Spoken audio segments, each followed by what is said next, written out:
Tribuners, bagaimana kabar Anda sore hari ini? Senang sekali saya Ilu Devisania dapat kembali menyapa Tribuners. Kali ini dalam program Ngobrol Virtual yang spesial akan membahas terkait ujian nasional. Apakah akan diadakan kembali, seperti apa nanti sistematikanya, dan juga apa pro dan kontra dari ujian nasional kali ini. Nah, untuk itu hari ini kita sudah bersama dengan narasumber kita. Ada Profesor Dr. Hasnawi Haris M. Hum. Beliau selaku Ketua PGRI Sulsel yang akan membahas terkait ujian nasional yang nantinya wacananya akan kembali diadakan bersama Tribuners pada hari ini. Kita sapa terlebih dahulu narasumber kita pada sore hari ini. Selamat sore, Prof. Sore, Mbak. Baik, seperti apa kabarnya hari ini, Prof? Alhamdulillah baik-baik. Alhamdulillah baik. Ya. Kesibukannya, Prof, mungkin seperti apa di awal tahun ini? Ya, biasa aktif di kampus dan berbagai aktivitas, termasuk di PGRI tentu, Mbak. Ya, baik. Nah, ini Prof terkait wacana akan diadakan kembali ujian nasional. Baik, sebelum jauh kita membahas pro dan kontranya seperti apa. Mungkin menurut Prof, ujian nasional itu adalah ujian yang seperti apa, begitu terkait juga plus minusnya untuk para siswa nantinya seperti apa? Baik, kalau kita bicara tentang ujian nasional, sebenarnya tentu sejatinya ya ada pro kontra begitu ya.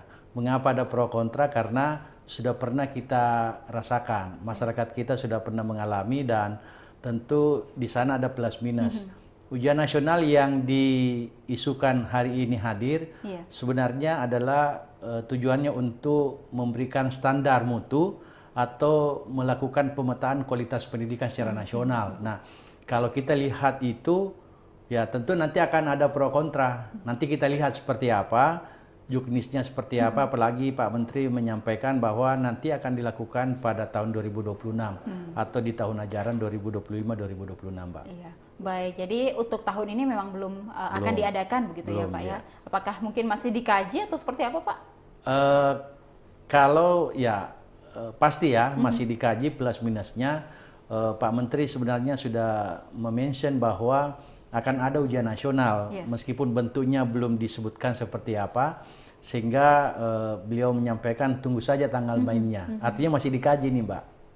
Iya, baik. Nah, mungkin Pak dari pengamatan Bapak sejauh ini melihat juga Bapak juga kan berkecimpung di dunia pendidikan begitu. Nah, kita memang sudah pernah melaksanakan ujian nasional dengan berbagai skemanya, baik itu ada 5 paket, 20 paket, kemudian juga dari berbagai mata pelajaran yang diujikan.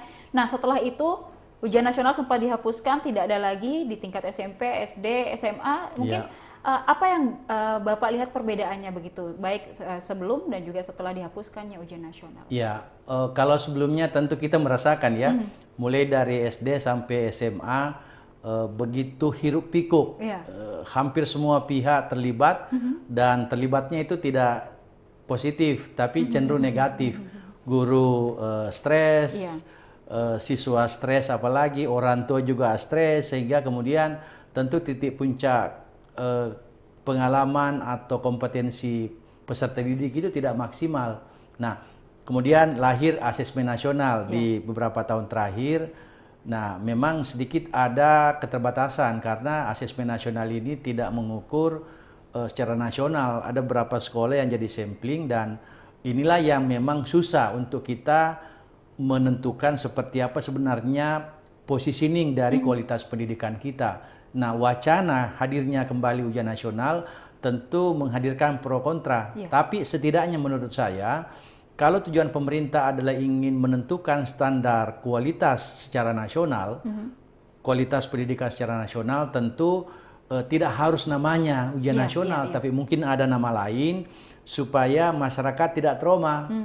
Orang tua tidak trauma, karena ketika bicara itu ya tentu saja ya pikiran, perasaan, pengalaman yang lalu itu akan muncul, kembali lagi. Iya, betul. Baik, nah mungkin secara nama perlu juga kita revisi begitu ya, Prof, agar tidak menimbulkan trauma-trauma masa lalu. Apalagi kita misalnya teman-teman yang sudah pernah melalui itu, kalau sudah dikatakan ujian nasional sudah panik duluan, apakah ujian ini akan menentukan kelulusan atau seperti apa. Nah, untuk sistem yang seperti itu, Prof, mungkin apa komentarnya terkait ujian nasional menentukan kelulusan? Iya.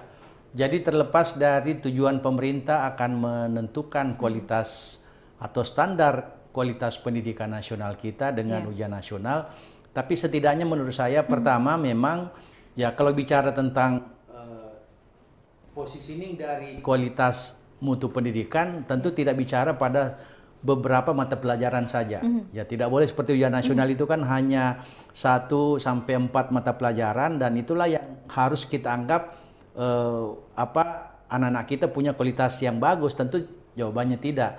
Lalu ya tidak boleh dilakukan di akhir tahun ajaran ketika misalnya di SD mau ke SMP, SMP ke SMA. Terus yang ketiga menurut saya kalau ujian nasional yang nanti bakal kita pakai ya tidak boleh menjadi penentu kelulusan. Ya tidak boleh jadi penentu kelulusan karena bisa kita bayangkan proporsi sebuah sistem pendidikan di mana pendidikan itu melahirkan anak-anak yang secara utuh, tentu tidak hanya 4 mata pelajaran. Di sana ada proses yang namanya afeksi, keterampilan, termasuk karakter. Nah, yang terakhir menurut saya ya tidak boleh jadi menjadi prasyarat untuk lanjut ke perguruan tinggi misalnya. Kalau dia di SMA tidak boleh jadi seperti itu. Nah, kalau ini yang dibatasi 4 hal ini atau 5 hal ini yang dijadikan sebagai standar untuk menentukan kualitas pendidikan kita, menurut saya tidak ada problem kalau ini dihilangkan. Tapi kalau ini kembali ke pola lama, saya kira akan dapat pro kontra dari masyarakat, terutama yang kontra begitu, Mbak. Baik, nah untuk para guru sendiri Pak mungkin seperti apa dalam mempersiapkan nantinya ketika ujian nasional ini atau dengan nama lainnya nanti ya Pak ya akan kembali diberlakukan, mungkin apakah ada jam tambahan pelajaran mungkin bagi teman-teman yang sudah kelas 3 SMP, SMA dan juga sudah kelas 6 SD atau seperti apa? Baik. Kalau saya, ini kita tidak mau berandai-andai sebenarnya seperti apa ujian nasional itu bentuknya, tapi setidaknya menurut saya kalau ini dilakukan ya bagi guru, bagi kita di dunia pendidikan, terutama teman-teman guru itu tidak ada kata lain harus samina wa ta'na. Artinya kita laksanakan kalau sudah menjadi keputusan nasional. Nah tentu saja perbedaan pandangan pro kontra terhadap keberadaan ujian nasional ini sepanjang sudah ada aturannya itu pasti teman-teman guru siap. Dan menurut saya apapun bentuknya, kalau kita bicara tentang guru yang sudah pasti memiliki kompetensi profesional, kompetensi pedagogi, kompetensi sosial dan kepribadian itu pasti bisa melakukannya, Mbak. Iya, baik. Nah itu dari sisi guru ya Pak ya. Kalau misalnya dari posisi siswanya sendiri kan pasti para siswa ini yang masih kelas 1, kelas 2, kalau yang kelas 3 sekarang kan masih aman karena belum berlaku di 2025. Yang kelas 1, kelas 2 ini mungkin berpikir bahwa kita tidak ada ujian nasional nih, tiba-tiba nanti naik kelas 3 ada ujian nasional atau dengan nama lainnya, nanti mungkin seperti apa Pak agar mereka tidak artinya stres duluan begitu. Iya, betul Mbak. Jadi memang beberapa orang tua juga sudah mengkomunikasikan ke kita sebagai ketua PGRI. Beliau menyampaikan, wah ini kita tidak tahu anak-anak yang kelas 2 hari ini tiba-tiba tahun depan itu harus ujian nasional.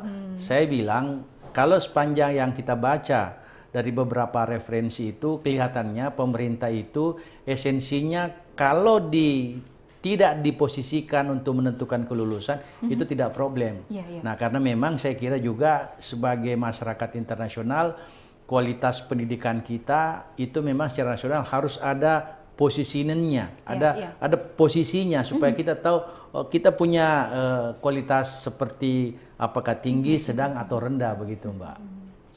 Baik. Nah, selain itu juga Pak mungkin memang dari munculnya nanti ujian nasional ini menimbulkan pro dan kontra. Dan saya lihat Bapak juga aktif di media sosial TikTok dan saya juga sudah memantau beberapa hari belakangan terkait isu ujian nasional ini yang diwawancara itu para siswa terutama anak SMA setuju tidak kalau ada ujian nasional? Ada yang setuju, tapi lebih banyak yang tidak setuju Pak. Mungkin seperti apa komentarnya melihat teman-teman kita di SMA saat ini? Ya, jadi sebenarnya kalau saya sebelum kita menentukan posisi setuju atau tidak setuju, kita harus lihat dulu seperti apa sebenarnya regulasinya, seperti apa juknisnya sehingga kita tidak terlalu cepat. Kalau saya sepanjang 4 indikator yang saya sebutkan tadi, indikator ujian nasional versi lama tidak diikuti, maka menurut saya itu tidak ada persoalan. Anak-anak kita tidak perlu terlalu khawatir berlebihan, tidak perlu mereka mengingat masa lalu orang tuanya,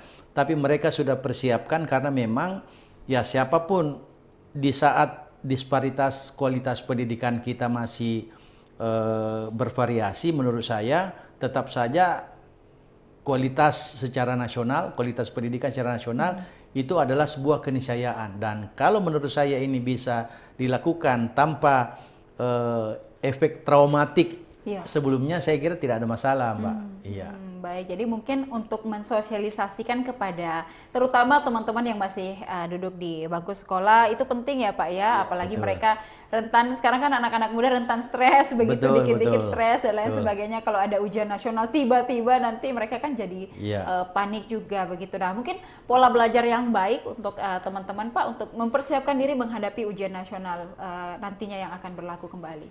Iya, jadi kalau kita lihat kan sudah ada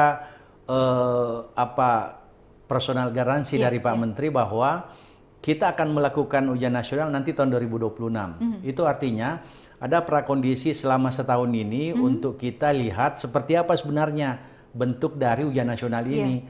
Dan supaya anak-anak kita bisa moving dari sisi bagaimana tidak terjadi pengalaman masa lalu dari orang tua, maka dari sekarang memang harus mempersiapkan diri. Saya kira sekalipun kurikulum itu berganti dengan konsep kurikulum merdeka, ada substansi kemerdekaannya di sana, anak-anak kita harusnya bawa ke sisi positif, sisi di mana belajar itu menyenangkan, belajar itu mengasihkan, belajar itu misalnya memang dibutuhkan keaktifan, dan ketika ini dilakukan asesmen versi dulu, ketika ada ujiannya, ya menurut saya tidak ada problem itu, Mbak. Ya anak-anak kita, kalau saya sih jangan terlalu khawatir, tidak perlu merasa bahwa nanti kita pasti stres, sekolah nanti pasti stres, atau guru stres, atau orang tua stres. Menurut saya tidak. Saya kira di tengah kemajuan peradaban yang ada hari ini, tentu kementerian kita, pemerintah sudah mempertimbangkan plus minusnya ketika kemudian ujian nasional ini atau nama lain ya, ini akan diterapkan nantinya, Mbak. Dan juga Pak terkait itu mungkin dengan hadirnya berbagai teknologi yang bisa dimanfaatkan baik oleh para guru, siswa dalam mempersiapkan diri untuk belajar nantinya mengikuti ujian sudah lengkap sekarang ya Pak betul. Nah untuk pelaksanaan ujian nanti Pak, ujian nasional atau apapun namanya nanti, mungkin seperti apa baiknya dalam pelibatan teknologi mungkin, apakah semuanya harus berbasis komputer atau lain sebagainya? Iya, kalau kita lihat esensi dari ujian nasional itu kan, ya sekali lagi karena kita tidak berandai-andai, tapi kalau kemudian yang disasar tidak hanya kognitif, yang disasar juga tentang afeksi, sikap, keterampilan, menurut saya tentu perpaduan antara penyampaian informasi secara secara literal oleh guru misalnya di sekolah dengan menggunakan teknologi itu bisa dilakukan. Begitu pula juga dengan pengukuran terhadap karakter anak-anak kita, karena ini menurut saya juga penting. Di saat yang sama kita butuh sebenarnya anak-anak kita itu meningkat kompetensi digitalnya, tapi di sisi lain istilah Pak Menteri itu kesalahan digitalnya juga meningkat. Nah ini sebenarnya kita mau seperti itu, sebab kalau tidak ada kendali juga, tidak ada kontrol, ini juga berbahaya, Mbak. Apalagi sekarang kan teknologi begitu masif, luar biasa ya Pak ya. Ini terpapar juga ke adik-adik kita yang masih sekolah, takutnya nanti disalahgunakan dan sebagainya. Tentunya salah satu tujuan dari belajar adalah bagaimana mengontrol teman-teman agar lebih bijak menggunakan media dan juga semua hal yang menyangkut dengan digital begitu. Nah, mungkin Pak melihat pola belajar anak-anak zaman sekarang yang sudah serba digital, plus minusnya seperti apa Pak? Ya, saya kira kalau sisi itu pertanyaannya saya mau mengatakan gini, kehadiran guru itu sebenarnya tak pernah tergantikan oleh kehadiran teknologi. Secanggih apapun teknologi, tentu unsur membimbing, unsur mendisiplinkan, unsur mendampingi anak-anak kita, seorang guru itu tidak pernah tergantikan. Artinya apa? Kalau kita lihat kehadiran teknologi itu sebenarnya hanya tools, Mbak. Dia hanya alat bantu untuk mengakselerasi, untuk mengoptimalkan bagaimana sebenarnya proses pendidikan itu harus lebih baik. Artinya apa? Dengan karakteristik yang dimiliki oleh anak-anak kita sekarang, baik generasi Z atau generasi Alpha, ya memang apa boleh buat. Ya peradaban ini sudah berubah dan menurut saya seorang guru juga harus melakukan adaptasi. Nah, sampai pada titik itu menurut saya ya kehadiran teknologi ini memang sekali lagi Mbak itu tidak untuk mengganti posisi teman-teman guru, tetapi dia hanya tools, dia alat bantu agar dia bisa lebih cepat, agar dia bisa lebih optimal sehingga hasilnya juga lebih maksimal begitu Mbak. Dan tentunya dengan hadirnya teknologi ini semoga nanti bisa mempermudah ataupun juga membantu teman-teman menghadapi ujian nantinya ujian nasional, ujian sekolah dan seluruh ujian begitu ya Pak ya, agar bisa belajarnya bisa lebih optimal juga. Dan terkait itu mungkin Pak, kadang kan kita lihat sekarang anak-anak sekarang jauh lebih cepat gitu cekatan otaknya, apalagi terkait teknologi. Mungkin tantangan sebagai guru Pak, apalagi Bapak juga sekarang di PGRI, seperti apa mungkin melihat anak-anak sekarang? Iya, saya kira kalau kami di PGRI itu sudah mafhum, sudah paham bahwa kehadiran teknologi dengan segala macam peradabannya, kehadiran dunia komunikasi dengan segala kemajuannya, tentu ini harus disiapkan oleh teman-teman guru. Dengan posisi tadi yang tidak menggantikan, teknologi tidak menggantikan posisi guru, maka ya teman-teman kita itu kan selalu saya bilang gini, beberapa riset itu menunjukkan bahwa karakteristik generasi alfa, generasi Z itu kan berbeda dengan kita yang generasi milenial, apalagi kalau generasi kolonial, itu berbeda sekali. Artinya intervensi, pendekatan, model kita memandang pendidikan itu tidak sama lagi. Nah, oleh karena itu biasa saya sebut kepada teman-teman, saya sudah sampaikan biasa bahwa kalau kita menyatakan bahwa ternyata sekitar 60% anak-anak generasi Z itu senang berbagi, senang berkomunikasi secara online, maka ini jadi tantangan tersendiri bagi teman-teman guru.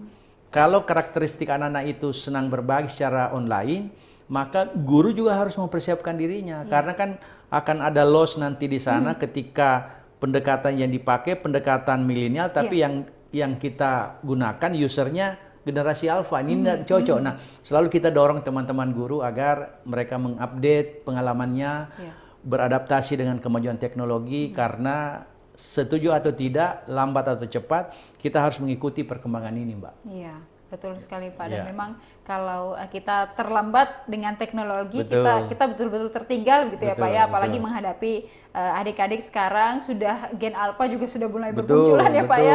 Kita sebagai orang yang sudah melalui beberapa tahapan ternyata tidak mudah juga untuk memberikan treatment kepada Gen Z, gen alpha dan juga anak-anak yang tumbuh dengan teknologi begitu. Terkait teknologi juga Pak, dengan pola belajar anak-anak sekarang kan sudah banyak penyediaan kursus online begitu atau les online, bimbingan belajar online. Apakah ini juga perlu dilakukan anak-anak nantinya untuk mempersiapkan berbagai macam ujian, baik itu ujian nasional dan teman-teman nanti yang akan lanjut kuliah juga pastinya melalui beberapa tahap ujian? Ya, sekali lagi karena kita belum tahu seperti apa sebenarnya model kurikulum yang akan kita gunakan, tapi yang pasti bahwa kurikulum apapun, penggunaan teknologi itu sebuah warning sebenarnya bahwa apapun nanti model ujiannya, seperti apa bentuknya, maka kehadiran teknologi ini menjadi sebuah solusi. Itu artinya apa?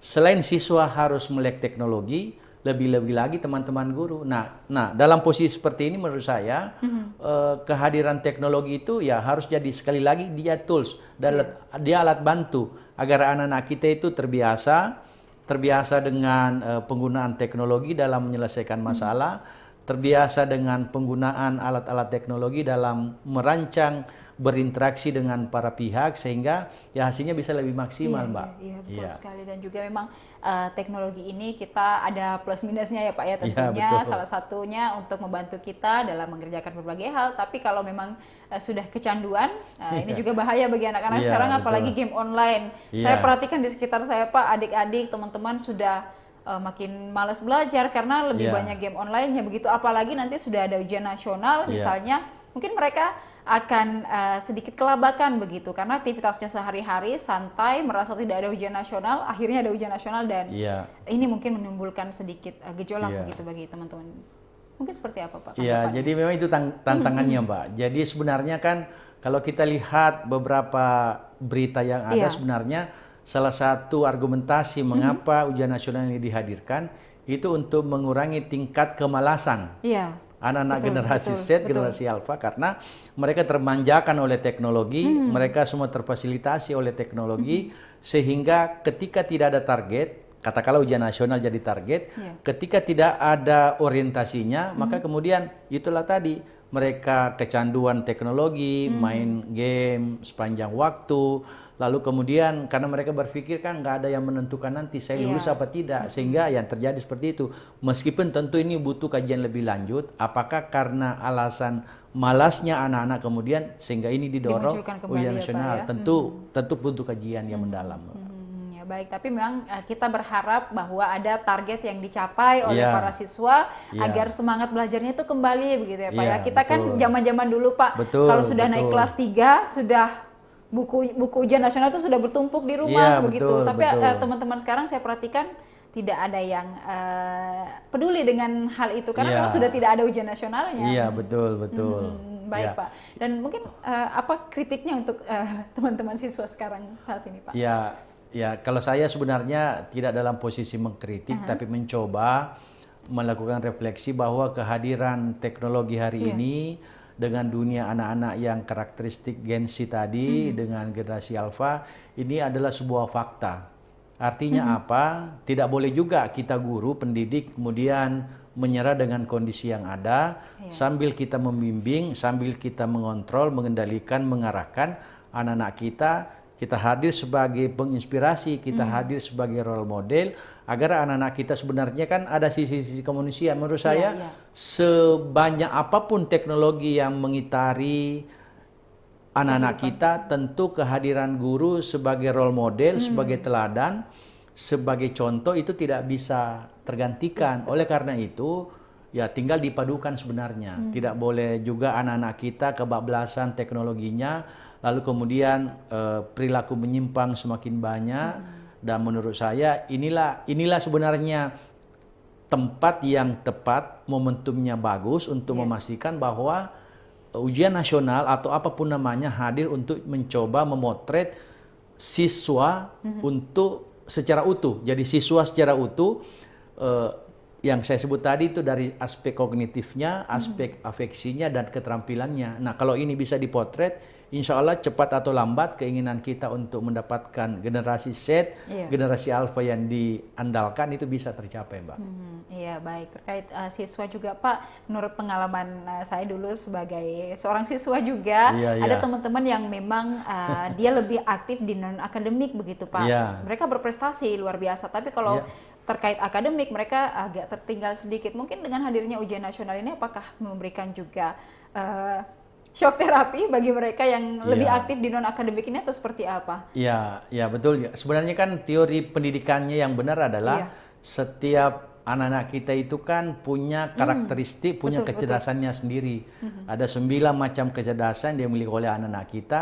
Salah satu diantaranya adalah kecerdasan interpersonal. Itu tadi. Nah, kalau ini jalan, menurut saya itu kompetensi atau kecerdasan yang lain seperti tadi yang disebutkan non-akademik itu bisa. Jadi anak-anak kita yang punya kecerdasan visual, yang memiliki kecerdasan motorik, itu kan bisa ter-upgrade dengan itu tadi. Tapi standarnya betul, harus ada kecerdasan akademik yang standar untuk memastikan bahwa dunia non-akademik itu dia menjadi pilihan ketika akademiknya selesai atau ketika akademiknya bangun.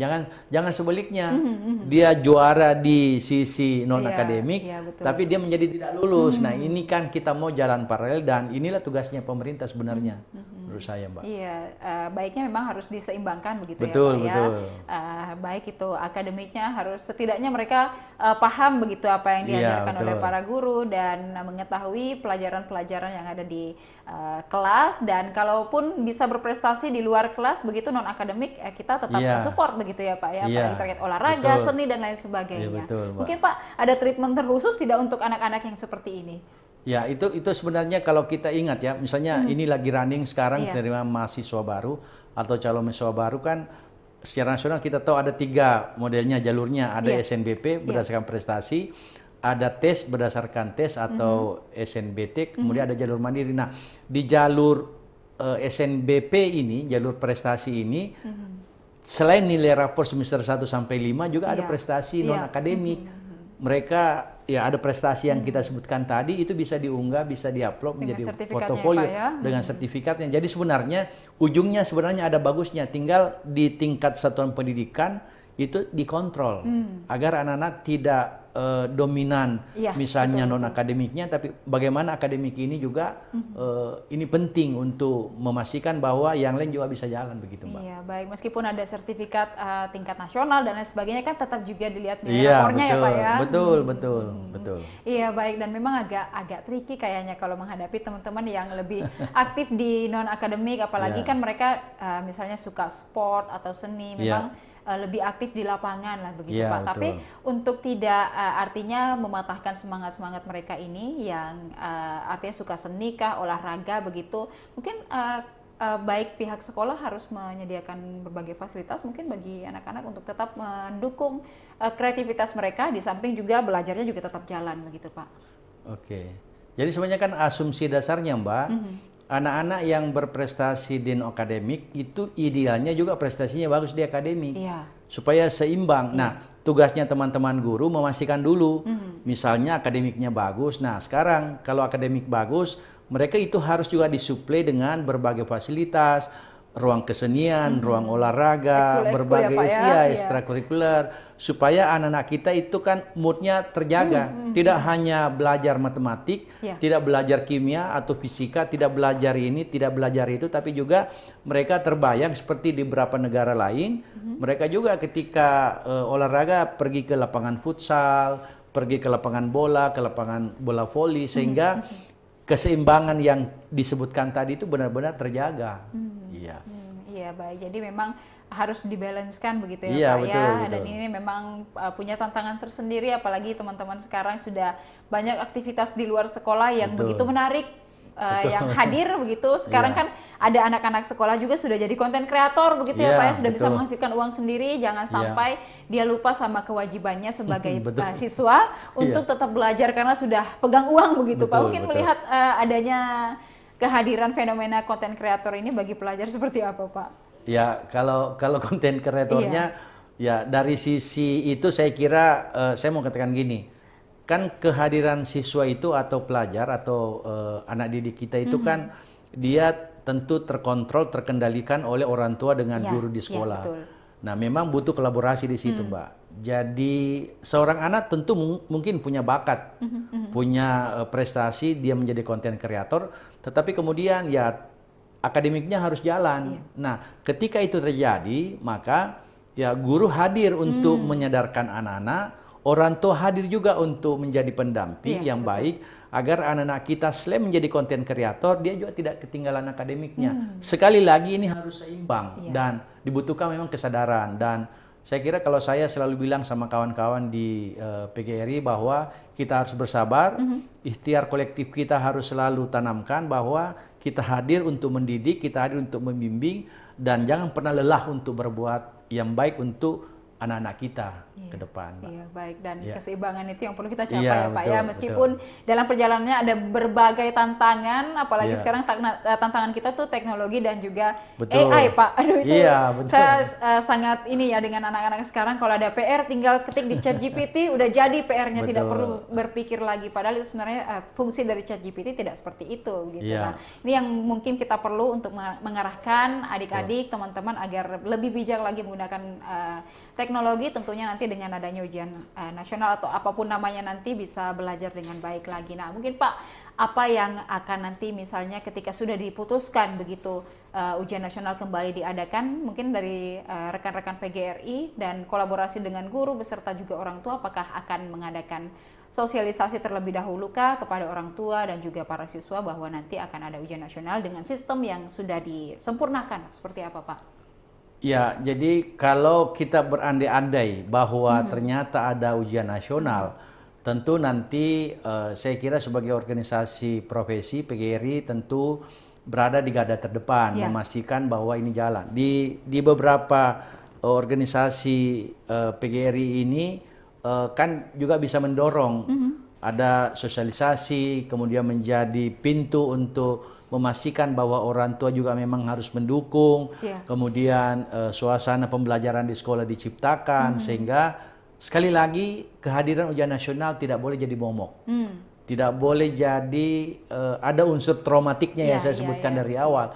Nah, kalau itu dipastikan jalan, insya Allah orang tua ikhlas menerima ada ujian nasional, guru siap-siap di sekolah memastikan bahwa ujian nasional ini jalan, dan lebih-lebih anak didik kita. Tidak ada unsur keterpaksaan, tidak ada unsur untuk memaksa mereka untuk memahami bahwa masa depan mereka itu bergantung hasil ujian nasionalnya. Tapi mereka percaya bahwa proses pendidikan yang ada adalah proses yang panjang dari awal hingga akhir, dan salah satu pintu yang mereka harus hadapi adalah kehadiran ujian nasional atau apapun namanya, Mbak. Iya, baik. Tentunya kolaborasi kita sangat perlukan begitu ya Pak ya, baik guru bagaimana mendidik teman-teman di sekolah, kemudian juga pada saat di rumah orang tua mengawasi dalam anak-anak menggunakan gadget, waktu belajar kapan, nonton kapan, main game kapan, olahraganya kapan begitu ya Pak ya. Dan bagi para siswa juga harus punya kesadaran diri begitu ya Pak ya, untuk jangan sampai terlena dengan teknologi sampai melupakan kewajibannya sebagai seorang siswa. Nah, apa pesan Bapak mungkin Pak untuk teman-teman guru sekalian yang saat ini lagi mestinya gonjang-ganjing juga terkait ujian nasional ini, para orang tua dan juga para siswa yang nantinya akan menghadapi ujian? Ya, yang pertama tentu sebagai seorang pengamat, sebagai seorang akademisi, saya tentu ingin memberikan semacam pandangan saya kepada pemerintah bahwa kalau ujian nasional atau apapun namanya nanti ini diterapkan, tentu harapannya tidak menjadi penentu kelulusan, tidak hanya pada beberapa mata pelajaran, tidak hanya dilaksanakan pada ujung tingkat satuan pendidikan, sehingga kemudian ini tidak traumatik. Kalau ini terjadi, insya Allah saya pastikan anak-anak kita, para peserta didik, para siswa, untuk jangan khawatir, untuk tidak berlebihan memahami bahwa akan ada paksaan nanti tidak lulus atau tidak lulus. Bagi teman-teman guru, saya ingin memastikan ketika kebijakan ini diketuk palunya, maka Anda harus berada pada garda terdepan dan memastikan bahwa kebijakan pemerintah ini maksudnya baik, sepanjang yang tadi yang saya sebutkan. Nah, kalau ini terjadi, insya Allah Mbak, akan happy ending. Kita menghadapi ujian nasional dengan nama yang lain atau sama. Kita tidak perlu lagi gerasa gerusu, tidak perlu mengingat pengalaman kita 5, 10, 20 tahun yang lalu, tapi benar-benar dengan formula ujian nasional yang memang benar-benar itu tadi tidak mengukur, tidak menentukan kelulusan. Itu saja. Kalau itu jadi, menurut saya tidak ada problem. Karena iya betul Pak, karena ketika kita menyebut ujian nasional begitu, yang diingat adalah trauma-traumanya belajarnya, kemudian ada yang tidak lulus gara-gara ujian nasionalnya anjlok, mungkin orangnya kesehariannya pintar tapi ketika ujian nasional tiba dia stres, dia ngeblank, akhirnya tidak lulus. Dan juga seingat saya waktu itu ada perankingan tingkat kabupaten, tingkat kota, tingkat nasional, itu kan bikin minder juga ya Pak ya. Jadi untuk efek-efek traumatik dan juga efek menakutkan begitu ya, ujian nasional menjadi momok begitu, itu mungkin boleh disosialisasikan kembali agar para siswa juga bisa menerima kembalinya adanya ujian nasional ini, tentunya dengan sistem yang baru, yang lebih friendly lah dengan teman-teman dan mengikuti zaman yang sekarang begitu. Baik Prof, terima kasih sudah berkunjung ke Tribun Timur untuk berbagi insight-nya terkait ujian nasional dan apapun nanti namanya ya Prof ya. Dari PGRI siap begitu untuk melihat ujian nasional nantinya. Baik, semoga teman-teman PGRI selalu bisa menjadi garda terdepan yang bisa juga memajukan pendidikan nasional secara baik begitu. Teman-teman di rumah juga semoga belajarnya lebih aktif lagi. Orang tua di rumah juga bisa lebih mengawasi anak-anak di rumah, dan tentunya perlu kolaborasi dengan para guru ya Pak ya. Baik, terima kasih Prof, semoga sehat selalu. Dan juga terima kasih kepada Tribuners yang sudah menyaksikan program kita pada sore hari ini. Jangan lupa untuk tetap saksikan program dan berita menarik lainnya hanya di kanal YouTube dan Facebook Tribun Timur, mata lokal menjangkau Indonesia. Saya Ilu Devisania beserta narasumber dan seluruh kerabat kerja pamit undur diri. Terima kasih dan sampai jumpa.